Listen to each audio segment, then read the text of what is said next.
आंचल श्रीवास्तव और आप देख रहे हैं 4TV न्यूज। नजर डालते हैं देश और दुनिया की तमाम बड़ी खबरों में। पीएम मोदी आज युवाओं को देंगे नियुक्ति पत्र। पीएम मोदी आज 51,000 को नौकरी देंगे और सुबह 11 बजे वीडियो कॉन्फ्रेंस से जुड़े युवाओं की सरकारी विभागों में नई नीति नियुक्ति करेंगे। इस वक्त की बड़ी खबर हम आपको बता रहे हैं कि पीएम मोदी का संदेश आज देश भर में रोजगार देने की बड़ी पहल जारी करेंगे पीएम मोदी। इस वक्त की बड़ी खबर सामने आ रही है। पीएम मोदी 51,000 लोगों को रोजगार की पहल उन्होंने जारी कर दी है और सुबह 11 बजे वीडियो कॉन्फ्रेंस में वो युवाओं के साथ जुड़ेंगे। युवाओं को सरकारी विभागों में नई नियुक्ति देने का उन्होंने वादा जो किया था वो अब पूरा होने के कगार पे आ गया है। देश भर में रोजगार देने की बड़ी पहल पीएम मोदी ने शुरू कर दी है। इस वक्त की बड़ी खबर हम आपको बता रहे हैं। पीएम युवाओं को देंगे नियुक्ति पत्र। इस वक्त की बड़ी खबर सामने आ रही है 4TV न्यूज पर। लगातार हम आपको स्क्रीन पर दिखा रहे हैं कि पीएम मोदी आज 11 बजे वीडियो कॉन्फ्रेंस से जुड़ेंगे और युवाओं से सीधा बातचीत करेंगे। युवाओं को सरकारी विभागों में नई तैनाती मिलेगी, नई नियुक्ति मिलेगी। लगातार हम आपको 4TV न्यूज पर दिखा रहे हैं। देश भर में रोजगार को लेकर जो कड़ी बहस छिड़ी थी, लेकिन पीएम युवाओं के साथ आज संवाद करेंगे, आज उनको नियुक्ति पत्र देंगे। इस वक्त की बड़ी खबर सामने आ रही है।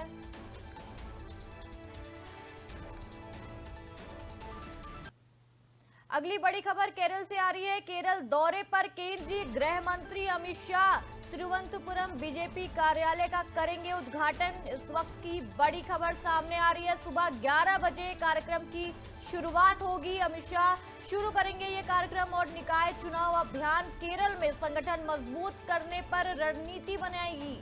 इस वक्त की बड़ी खबर आ रही है। अमित शाह शुरू करेंगे, केरल में संगठन मजबूत करने पर रणनीति बनाएंगे। केरल दौरे पर केंद्रीय गृह मंत्री अमित शाह जाएंगे। इस वक्त की बड़ी खबर आ रही है। आपको बता दें कि तिरुवनंतपुरम बीजेपी कार्यालय का आज उद्घाटन होगा। सुबह 11 बजे कार्यक्रम की शुरुआत होगी। गृह मंत्री अमित शाह इसकी शुरुआत करेंगे। इस वक्त की बड़ी खबर सामने आ रही है। लगातार हम आपको 4TV की स्क्रीन पर दिखा रहे हैं कि केरल में संगठन मजबूत करने पर रणनीति बनेगी। केरल दौरे पर केंद्रीय गृह मंत्री अमित शाह जाएंगे। आज तिरुवनंतपुरम बीजेपी कार्यालय का आज उद्घाटन है। अमित शाह आज 11 बजे केरल पहुंचेंगे। इस वक्त की बड़ी खबर सामने आ रही है।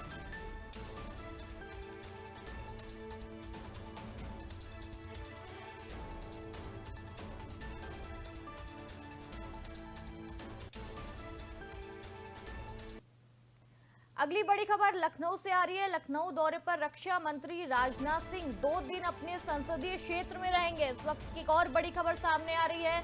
सुबह 11 बजे लखनऊ एयरपोर्ट पहुंचेंगे गृह मंत्री एयरपोर्ट से सीधे ऐशबाग रामलीला जाएंगे और कई कार्यक्रमों में शामिल होकर जनसंपर्क करेंगे। इस वक्त की बड़ी खबर सामने आ रही है।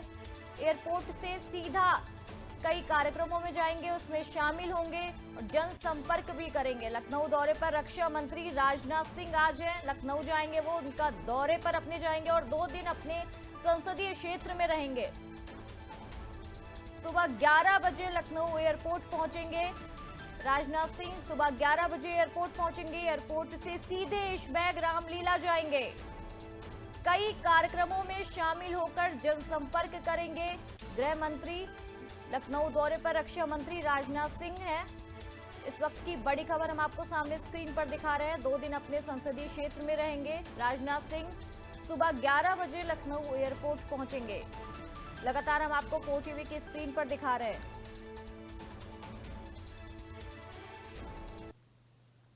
बिहार में विधानसभा चुनाव को लेकर सियासी माहौल गर्म हो गया है। आज पटना में महागठबंधन की एक अहम बैठक होने जा रही है और इस बैठक में सीट बंटवारे से लेकर चुनाव की पूरी रणनीति पर चर्चा होगी और बैठक में नेता प्रतिपक्ष तेजस्वी यादव समेत महागठबंधन के सभी बड़े दलों के नेता शामिल रहेंगे। माना जा रहा है कि आज की बैठक के बाद सीटों के बंटवारे को लेकर कोई बड़ा ऐलान हो सकता है। सभी दल चाहते हैं कि जल्द से जल्द सीटों का फॉर्मूला तय हो ताकि प्रचार में तेजी लाई जा सके। महागठबंधन के नेता इस बार चुनाव में बीजेपी को कड़ी टक्कर देने की पूरी तैयारी कर रहे हैं और इसी को लेकर सभी दल एकजुट होकर आगे की रणनीति बना रहे हैं। बैठक में उम्मीदवारों के नामों पर भी चर्चा हो सकती है और नेताओं का कहना है कि गठबंधन में कोई मतभेद नहीं है और सभी दल मिलकर चुनाव लड़ेंगे। आज की इस बड़ी बैठक में बिहार की राजनीति में काफी अहम माना जा रहा है। जनता की नजर इस पर सीधा टिकी हुई है।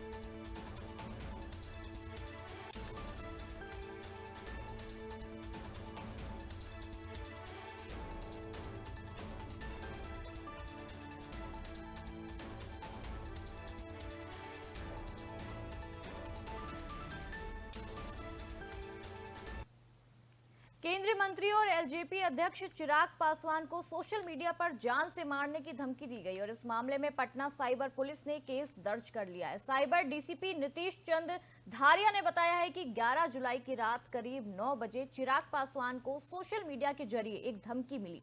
जैसे ही ये जानकारी मिली तुरंत मामला साइबर थाना पटना में दर्ज कराया गया और पुलिस ने कहा है कि धमकी देने वाले शख्स की पहचान की जा रही है और उसे जल्द पकड़ा जाएगा। फिलहाल पुलिस ने सोशल मीडिया अकाउंट की जांच शुरू कर दी है जिससे पता चले कि धमकी कहां से आई है। चिराग पासवान देश के बड़े नेताओं में गिने जाते हैं। ऐसे में पुलिस ने इस मामले को गंभीरता से लिया है और सुरक्षा एजेंसियां भी अलर्ट हो गई हैं। चिराग पासवान के समर्थक और पार्टी के लोग इस धमकी से नाराज हैं और कड़ी कार्रवाई की मांग लगातार कर रहे हैं। पुलिस ने भरोसा दिलाया है कि आरोपी जल्द से जल्द पकड़ा जाएगा और उस पर सख्त कार्रवाई की जाएगी ताकि किसी भी नेता को इस तरह की धमकी ना दी जा सके। 12/7/2025 की रात्रि करीब 9 बजे एक मामला प्रकाश में आया है जिसमें माननीय केंद्रीय मंत्री श्री चिराग पासवान जी को सोशल मीडिया के माध्यम से उन्हें जान से मारने की धमकी दी गई है। इस संदर्भ में पटना साइबर थाने में कांड संख्या 1592/25 दिनांक 11/7/2025 को दर्ज करके अग्रिम कार्रवाई की जा रही है। 12/7/2025 की रात्रि करीब 9 बजे एक मामला प्रकाश में। और इसी के साथ एक और बड़ी खबर सामने आ रही है। केंद्रीय मंत्री अन्नपूर्णा देवी केवड़िया दौरे पर आज हैं और गुजरात में मंत्रालय की करेंगी क्षेत्रीय बैठक। इस वक्त की बड़ी खबर सामने आ रही है। गुजरात में मंत्रालय की बड़ी बैठक होने जा रही है। गुजरात में मंत्रालय की करेंगी क्षेत्रीय बैठक। महिला बाल विकास योजना की होगी समीक्षा। इस वक्त की बड़ी खबर सामने आ रही है। राज्यों के प्रतिनिधियों से अहम मुद्दों पर चर्चा भी होगी। केवड़िया विकास कार्यों की प्रगति पर भी नजर रखी जाएगी और उस पर भी बड़ी चर्चा होगी। इस वक्त की बड़ी खबर आ रही है। गुजरात में मंत्रालय की क्षेत्रीय बैठक होने जा रही है। महिला बाल विकास योजना की समीक्षा होगी। इस वक्त की बड़ी खबर सामने हम आपको 4TV की स्क्रीन पर दिखा रहे हैं। राज्यों के प्रतिनिधियों से अहम मुद्दों पर चर्चा होगी। केवड़िया विकास कार्यों की प्रगति पर भी नजर रखी जाएगी। इस वक्त की बड़ी खबर सामने आ रही है। केंद्रीय मंत्री अन्नपूर्णा देवी केवड़िया दौरे पर आज है। गुजरात में मंत्रालय की क्षेत्रीय बैठक करेंगी। महिला बाल विकास योजनाओं की भी समीक्षा होगी। राज्यों के प्रतिनिधियों से भी अहम मुद्दों पर चर्चा होगी। जो अहम मुद्दे हैं उन पर भी चर्चा होगी। केवड़िया विकास कार्यों की प्रगति पर भी नजर रखी जाएगी और उस पर भी चर्चा होगी कि क्या उसको बेहतर बना सकते हैं। केंद्रीय मंत्री अन्नपूर्णा देवी केवड़िया दौरे पर आज है। गुजरात में मंत्रालय की क्षेत्रीय बैठक है। महिला बाल विकास योजनाओं की भी समीक्षा होगी। इस वक्त की बड़ी खबर सामने आ रही है। लगातार हम आपको 4TV की स्क्रीन पर दिखा रहे हैं। केवड़िया विकास कार्यों की प्रगति पर भी नजर रखी जाएगी। केवड़िया दौरे पर आज है। केवड़िया जाएंगी, आज उनका दौरा है और गुजरात में मंत्रालय की क्षेत्रीय बैठक करेंगी और कुछ अहम मुद्दों पर भी चर्चा होगी। महिला बाल विकास योजनाओं की समीक्षा करेंगी। राज्यों के प्रतिनिधियों से भी अहम मुद्दों पर चर्चा होगी। किस तरीके से चीजों को बेहतर कर सकते हैं, कार्य को बेहतर कर सकते हैं। लगातार हम आपको 4TV की स्क्रीन पर दिखा रहे हैं।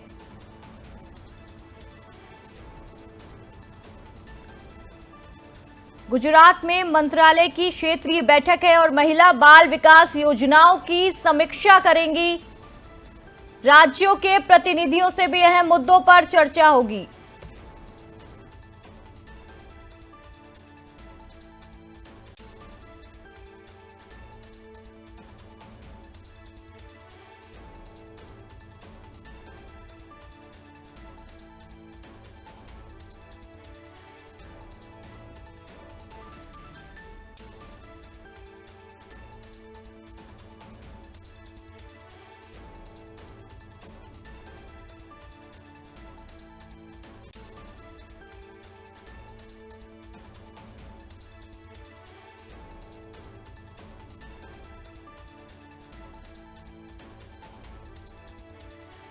महिला बाल विकास योजनाओं की समीक्षा होगी, राज्यों के प्रतिनिधियों से अहम मुद्दों पर चर्चा होगी। लगातार हम आपको 4TV की स्क्रीन पर दिखा रहे हैं। केवड़िया विकास कार्यों की प्रगति पर भी नजर रखी जाएगी। केवड़िया प्रकाश की प्रगति पर भी नजर रखी जाएगी। केंद्रीय मंत्री अन्नपूर्णा देवी केवड़िया दौरे पर आज है।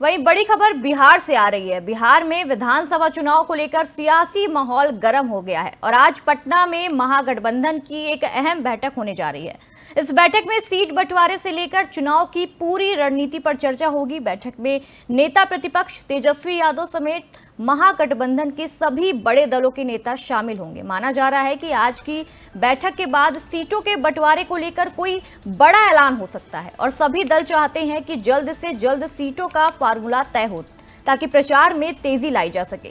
महागठबंधन के नेता इस बार चुनाव में बीजेपी को कड़ी टक्कर देने की पूरी तैयारी कर रहे हैं और इसी को लेकर सभी दल एकजुट होकर आगे की रणनीति बना रहे हैं। बैठक में उम्मीदवारों के नामों पर भी चर्चा हो सकती है और नेताओं का कहना है कि गठबंधन में कोई मतभेद नहीं है और सभी दल मिलकर चुनाव लड़ेंगे।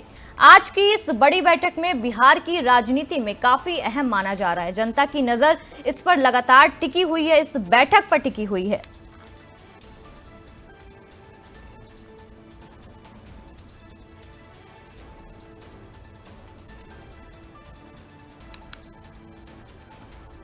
और इसी के साथ हमारे साथ ज्यादा जानकारी के लिए राकेश सिंह परमार वरिष्ठ पत्रकार जुड़ चुके हैं।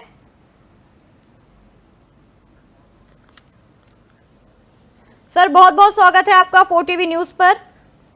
धन्यवाद। सर मेरा पहला सवाल है कि जो ये तेजस्वी यादव हैं, महागठबंधन के काफी नेताओं के बीच आज सीट बंटवारे को लेकर क्या सहमति बनती दिखेगी? क्या इसमें हम समझ सकते हैं कि इससे क्या इस बैठक से अहम हमें मिलेगा, अहम जानकारी हमें मिलेगी? देखिए, बिहार में लालू प्रसाद का परिवार विपक्ष को डोमिनेट कर रहा है। जो महागठबंधन है वो कहने के लिए महागठबंधन है, असल में वो लालू जी का पुनर्वाही है। तो जो इसमें लालू का परिवार चाहेगा वही वहां पर होगा। बाकी का कोई भी गठबंधन इस स्थिति में नहीं है कि वो कुछ अपनी बात मनवा सके या अपने लिए कुछ ज्यादा हासिल कर सके।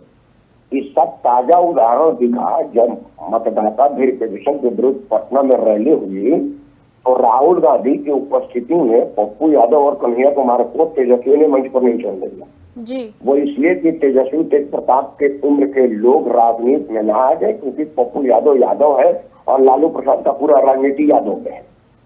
तो वहां पर लालू जी का परिवार ही रहेगा, बाकी कोई कुछ करने की स्थिति में नहीं है। हाँ, लेकिन यह जरूर होता है आज की राजनीति बड़ी ठीक तरह की हो गई है। आप महागठबंधन में अगर बारगेन में कुछ कम हासिल करते हैं तो आपको इंडिया में वापस न्योता मिल जाएगा। या ब्लैकमेलिंग की राजनीति को बचाने के लिए कोशिश होता है कि कुछ चीजें कुछ और चीजें दे करके इनको कंट्रोल किया जाए और तेजस्वी यही करेंगे। जी, क्या सर ये जो आज की बैठक होने वाली है उसमें ऐसा लगता है कि उम्मीदवारों के जो नाम को लेकर कोई बड़ा ऐलान हो सकता है?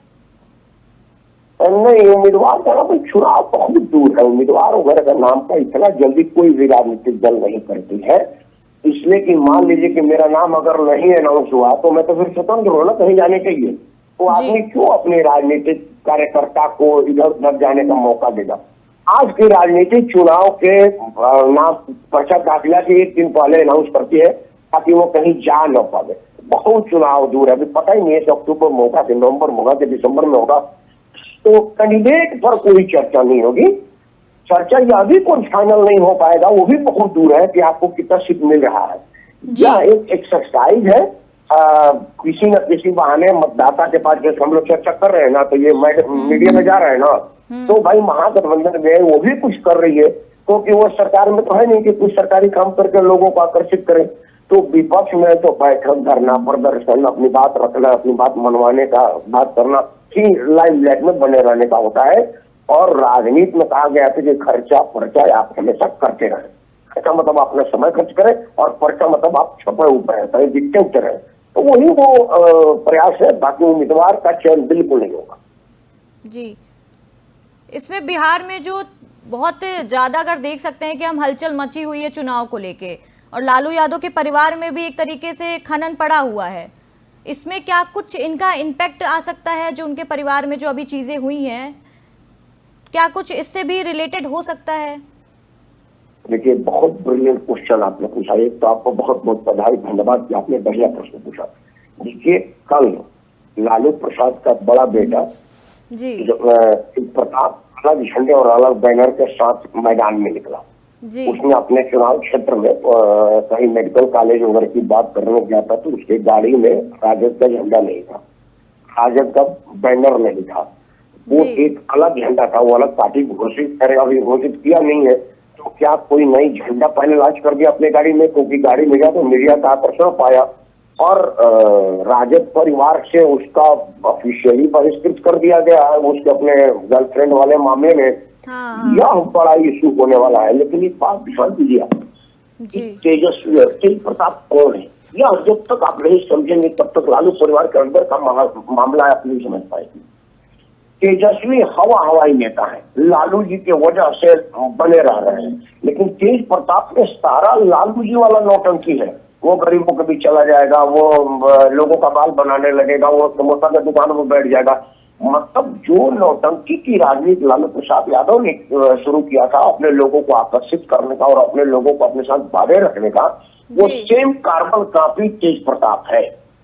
तो तेजस्वी जमीन पर नहीं आते, क्योंकि वो पढ़ाई में भी दिल्ली में पढ़ता था, फिर वो क्रिकेट खेलने लगा, कहीं सफल नहीं हुआ, ना पढ़ पाया ना क्रिकेटर बन पाया, तो भाई घर की विरासत राजनीति उसको ढकेल दिया गया मैं कहूँगा, तो वो जमीन से नहीं जुड़ पाया। उसके उलट तेज प्रताप अपने पिताजी के साथ जमीने पर था। वहां जो मुख्यमंत्री आवास में लोग आते जाते थे, उससे तेज प्रताप भी रोज रोज मिलता रहता था।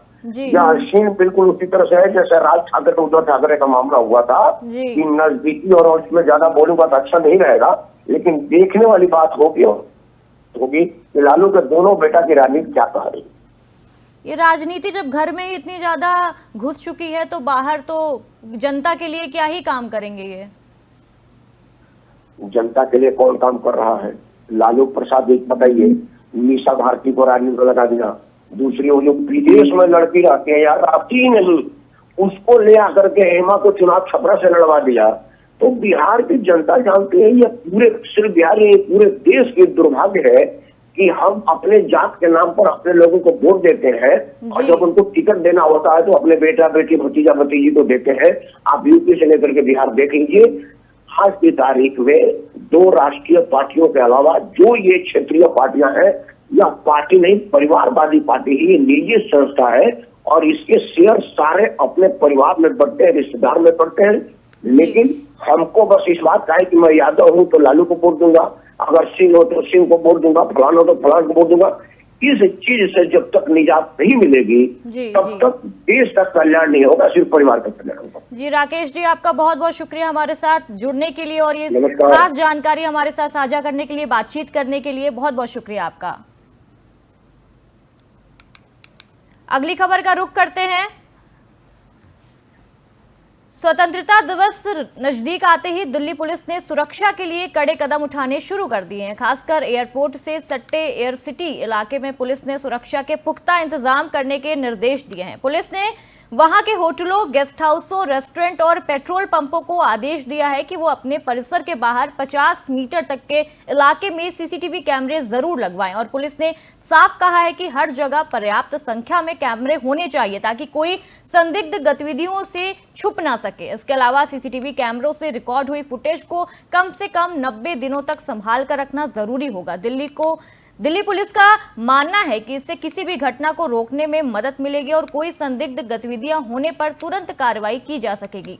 हर साल स्वतंत्रता दिवस पर दिल्ली में हाई अलर्ट रहता है और इसी वजह से पुलिस ने ये सख्ती बढ़ती है। पुलिस ने लोगों से भी अपील की है कि अगर कहीं भी कोई संदिग्ध दिखे तो तुरंत पुलिस को जानकारी दे और सुरक्षा को लेकर होटल मालिकों और कर्मचारियों को भी जागरूक किया जा रहा है।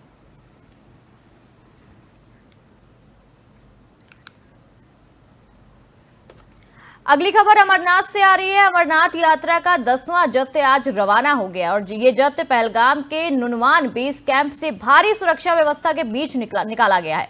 बाबा बर्फानी के दर्शन के लिए श्रद्धालुओं में जबरदस्त उत्साह देखने को मिला है और सुबह से ही श्रद्धालु लाइन में लगकर अपने नंबर का इंतजार करते दिख रहे हैं। इस जत्थ में सैकड़ों श्रद्धालु शामिल हैं और जो अमरनाथ गुफा तक पैदल और घोड़ों से पहुंचेंगे। प्रशासन ने सुरक्षा के लिए पुख्ता इंतजाम किए और जगह जगह सुरक्षा बल तैनात कर दिया है ताकि यात्रा बिना किसी रुकावट के पूरी हो सके। इस बार अमरनाथ यात्रा शुरू होने से अब तक हजारों श्रद्धालु पवित्र गुफा के दर्शन कर चुके हैं और हर साल लोगों में बाबा बर्फानी के दर्शन करने और जम्मू कश्मीर पहुंचते ही प्रशासन ने श्रद्धालुओं से ये अपील की है कि वो नियमों का लगातार पालन करें और किसी भी अफवाह पर ध्यान ना दें। साथ ही स्वास्थ्य का ख्याल रखें। अमरनाथ यात्रा श्रद्धालुओं के आस्था और विश्वास का बड़ा केंद्र माना जाता है। लगातार हम आपको तस्वीरें भी दिखा सकते हैं कि किस तरीके से भक्त जो है वो पैदल अमरनाथ की यात्रा के लिए निकल पड़े हैं और प्रशासन लगातार ये ध्यान में रख रहा है कि जो भक्त आए हैं उनको सुरक्षा दी जाए और किसी भी तरह की हानि उनको ना पहुंचे या किसी तरह की दिक्कत ना हो।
अगली बड़ी खबर आ रही है दिल्ली के कालकाजी से है, जहां 11 जुलाई 2025 की रात करीब 11:15 पर दिल्ली पुलिस को एक पीसीआर कॉल मिली और कॉलर ने बताया कि उसे और उसके दोस्त को कालकाजी मीन मार्केट में गोली लग गई है।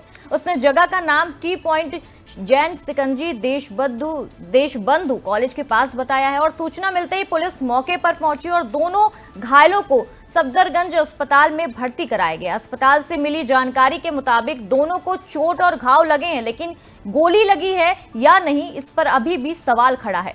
पुलिस ने बताया है कि जिस जगह घटना बताई गई है वहां जांच में कोई खाली कारतूस नहीं मिला है और आसपास के लोगों से लगातार पूछताछ करने पर भी किसी ने गोली लगने की बात नहीं कही है। पुलिस ने घटनास्थल के सीसीटीवी कैमरों की जांच शुरू कर दी और साथ ही घायलों के बयान भी दर्ज किए गए हैं। इसके बाद ही आगे की कानूनी कार्रवाई होगी। फिलहाल पुलिस का कहना है कि अभी तक गोली चलने की घटना की पुष्टि नहीं हो पाई है, जांच के बाद ही सच्चाई सामने आएगी।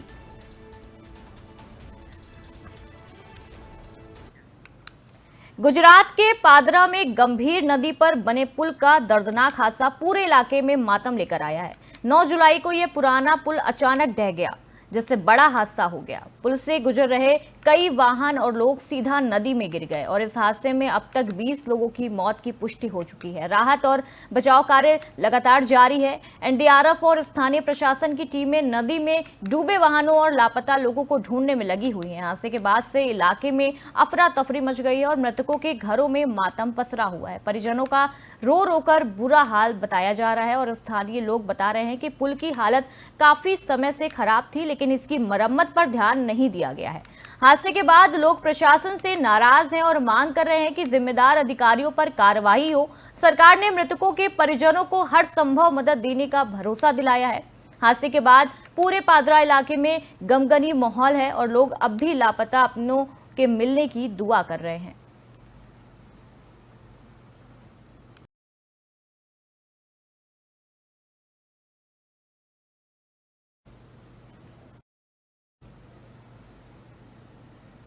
देश दुनिया की आज की इस खास खबरों के लिए बस इतना ही, लेकिन आप देखते रहिए 4 टीवी न्यूज। नमस्कार।